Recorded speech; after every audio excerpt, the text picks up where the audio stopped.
Shalom, salam sejahtera bagi kita semuanya. Puji Tuhan, hari ini kita akan FA bersama-sama. Sebelum kita memulainya, saya mengundang Bapak Ibu, kita akan memulainya dalam doa. Mari kita bersatu dalam doa. Segala puji, syukur, hormat, kemuliaan hanya bagi-Mu Tuhan Yesus. Hati kami berlimpah dengan syukur kepadamu ya Tuhan. Terima kasih Tuhan, penyertaan Tuhan atas setiap kami. Biar Engkau Tuhan terus menyertai kami ya Bapa. Pegang tangan kami Tuhan. Kami mau serahkan seluruh hidup kami dalam tangan-Mu Tuhan. Karena kami percaya rancangan-Mu, rencana-Mu selalu yang terbaik bagi kami anak-anak-Mu ya Tuhan. Terima kasih Tuhan, sebentar kami akan memulai FA. Urapi hamba-Mu, urapi kami semua Tuhan. Di dalam nama Tuhan Yesus, haleluya, bersama-sama kita katakan, amin. Puji Tuhan, kami bersyukur ya hari ini kita bisa FA bersama-sama ya. Saya sangat senang dengan FA karena saya dan istri adalah buah pelayanan daripada FA ya. Saya ingat waktu itu kami saat mengalami goncangan ya, hamba-hamba Tuhan, senior-senior kami terus melayani kami bertumbuh di FA kami dulu ya. Dari FA kami dikuatkan ya, ada damai karena kami mengenal Raja Damai ya, yaitu Tuhan Yesus. Kami sangat bersyukur kami bisa bertumbuh di FA. Kami banyak belajar ya di FA ya.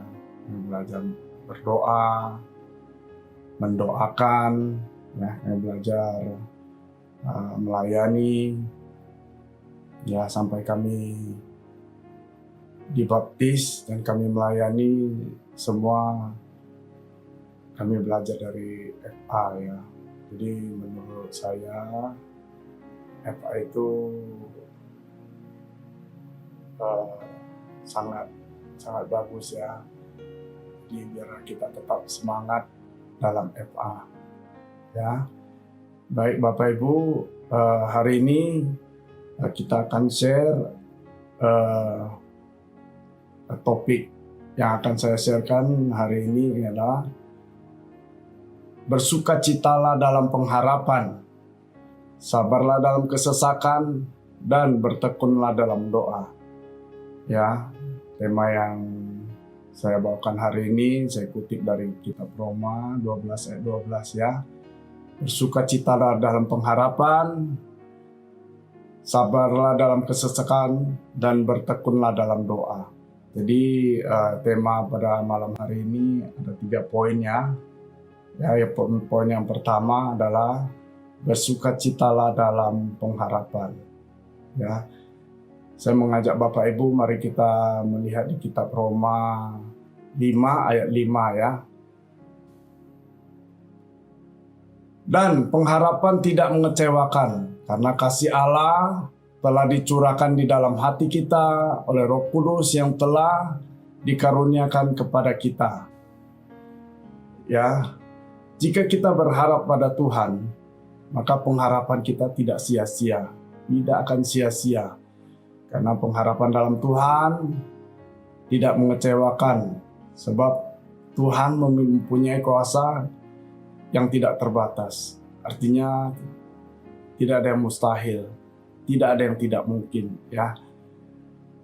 Jadi kita terus berharap kepada Tuhan, karena definisi daripada pengharapan adalah memandang hari esok dengan kacamata kemenangan.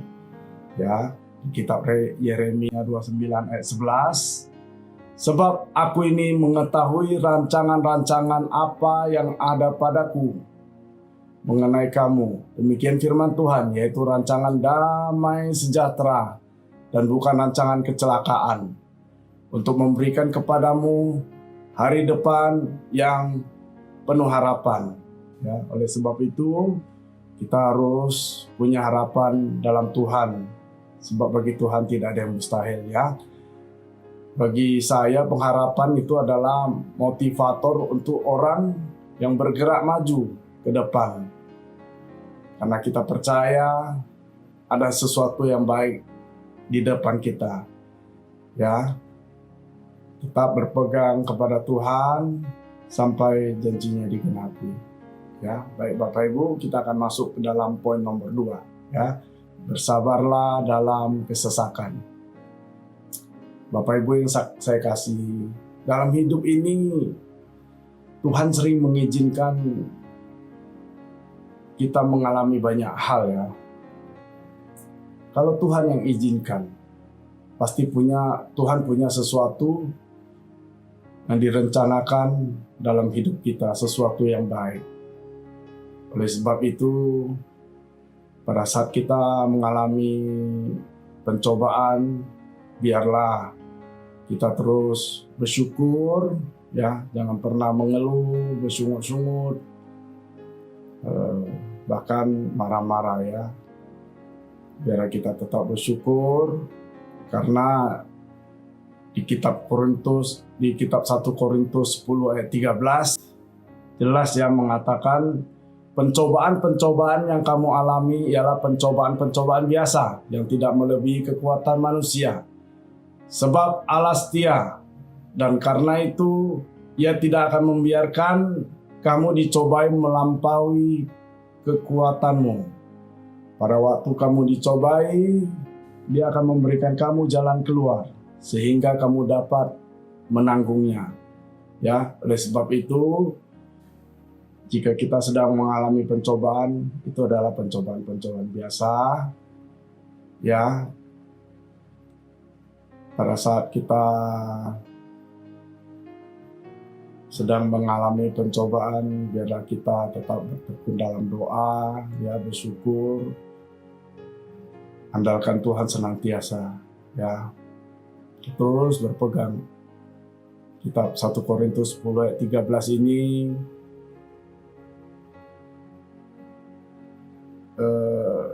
firman yang menguatkan saya dan istri ya pada saat kami mengalami pencobaan yang berat ya, di mana kami tidak ada pegangannya. Pada saat itu kami kehilangan arah ya. Setelah kami kenal Tuhan, kami dilayani. Inilah firman yang sangat menguatkan saya ya, sehingga kami bisa melewati semuanya ya. Ada dua alasan ya, ada dua alasan Tuhan mengizinkan masalah terjadi pada kita ya. Alasan pertama, melalui masalah Tuhan menyatakan mujizatnya, menyatakan kuasanya, menyatakan kebesarannya ya. Alasan yang kedua, melalui masalah Tuhan mau mendewasakan kita, Tuhan mau membentuk kita ya. Kita semua tahu siapa Yakub ya. Pada saat Yakub mengalami masalah, Yakub datang kepada Tuhan, dia dapat melewati semua masalahnya, bahkan dia diberkati ya. Di kitab Kejadian 35:3 jelas, mari kita bersiap dan pergi ke Betel. Aku akan membuat mezbah di situ bagi Allah yang telah menjawab aku pada masa kesesakanku dan telah menyertai aku di jalan-jalan yang kutempuh. Ya, pada saat Yakub mengalami masalah, dia datang kepada Tuhan. Ya, Tuhan menjawab pada masa kesesakannya. Ya, jadi masalah membuat kita semakin dekat kepada Tuhan. biarlah kita semuanya tetap berpegang kepada Tuhan, karena percaya rencana Tuhan selalu yang terbaik pada kita. Ya, baik, kita akan masuk ke poin nomor 3. Bertekunlah dalam doa. Ya, di kitab Yakobus 5 ayat 16. Karena itu hendaklah kamu saling mengaku dosamu dan saling mendoakan supaya kamu sembuh. Doa orang yang benar bila yakin didoakan sangat besar kuasanya. Ya, apa yang dimaksud dengan orang benar dalam ayat ini ya? Orang yang benar, ya. Orang yang benar adalah orang yang berdoa dengan benar, dengan hati yang tulus, hati yang benar, ya. Pada saat kita berdoa, jangan ada kebencian, dendam. Kita harus lepaskan dulu, ya. Kalau lepaskan bukan hanya lepaskan, lupakan ya. Kepahitan-kepahitan, ya, kita datang kepada Tuhan sehingga doa kita tidak terhalang ya. Kitab Markus 11 ayat 25. Dan jika kamu berdiri untuk berdoa, ampunilah dahulu sekiranya ada barang dalam hatimu terhadap seseorang, supaya juga Bapamu di sorga mengampuni kesalahan-kesalahanmu. Ya, maksudnya pastikan hati kita bersih dan tulus ya. Karena jika hati kita masih ada kepahitan, masih ada dendam, akan menjadi penghalang bagi doa kita ya. Biarlah hati kita penuh dengan sukacita, bersyukur ya, sehingga kreativitas kita juga akan muncul ya. Kita akan lebih kreatif, kita akan lebih maksimal ya di pelayanan kah, di pekerjaan, kita tetap harus bersyukur ya, bersukacita.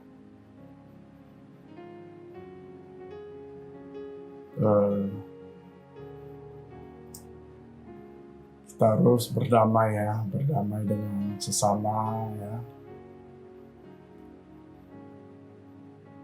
Karena Yesus kita adalah Raja Damai. Yesus datang mendamaikan kita. Yesus mendamaikan kita dengan Tuhan dan sesama kita ya.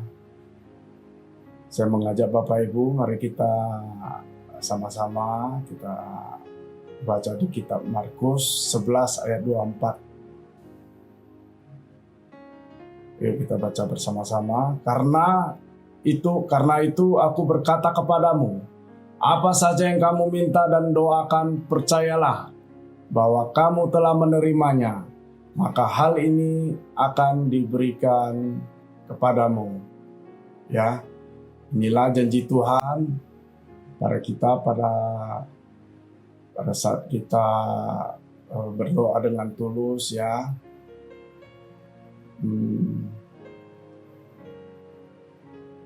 Kita harus berdoa sampai janji-janji Tuhan digenapi ya. Pokoknya kita berdoa harus dengan sukacita, harus tulus ya. Kita harus bersih ya, karena di situ mengatakan doa orang benar ya. Jadi doa orang benar, kita berdoa dalam kondisi sukacita dengan hati yang tidak ada ganjaran ya.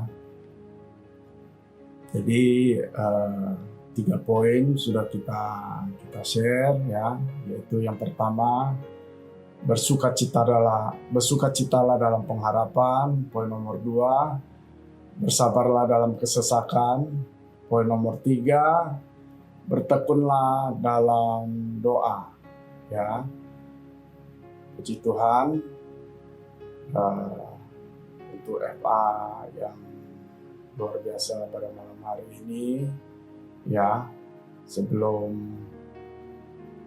kita tutup, ya, saya mengajak Bapak Ibu, ya, di masa-masa sulit ini, biarlah kita semakin dekat dengan Tuhan, kita semakin rajin berdoa, ya, terus minta hikmat sama Tuhan, ya, supaya dengan hati yang bersukacita kita lebih kreatif dalam pekerjaan kita, dalam melayani, ya, sehingga selalu ada berkat, ya. Karena pada saat kita bersyukur, hati kita tenang, kreativitas kita akan muncul, ya, sehingga bisa menunjang pekerjaan kita, ya. Kadang-kadang tanpa kita sadari, bagi kita setiap manusia, kita rata-rata, ya, kita ada satu alat yang canggih, ya, di mana alat ini bisa berfungsi sebagai komputer, bisa sebagai untuk mengirim pesan, ya, mengirim gambar, video, ya. Kita semua punya smartphone, ya. Kadang kita lupa menggunakannya, ya, untuk sesuatu yang bermanfaat, ya.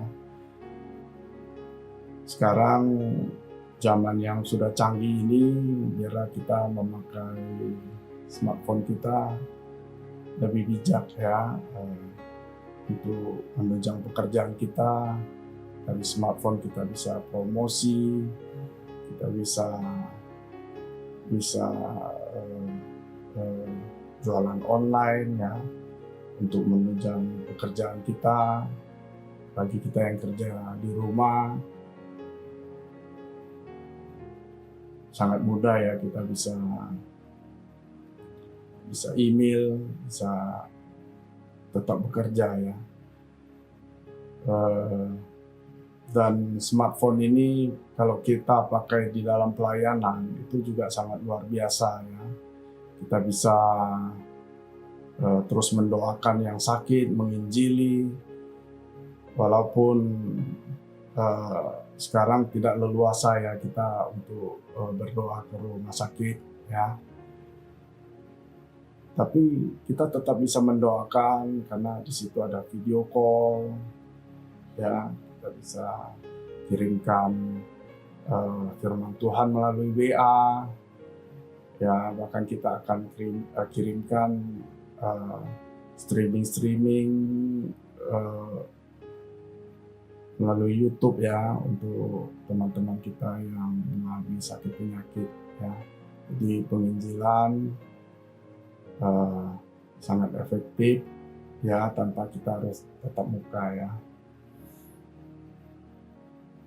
Jadi yang mengalami sakit penyakit juga kita bisa dihibur, ya, kita bisa layani. Jadi di kondisi apapun kita tetap bisa berbuah, kita bisa melayani, ya, biarpun kondisi pandemi corona ini, ya, kita tetap bisa berkarya, ya. Bapak Ibu yang saya kasihi, biarlah kita semuanya tetap semangat, ya, tetap semangat, tetap kuat, ya.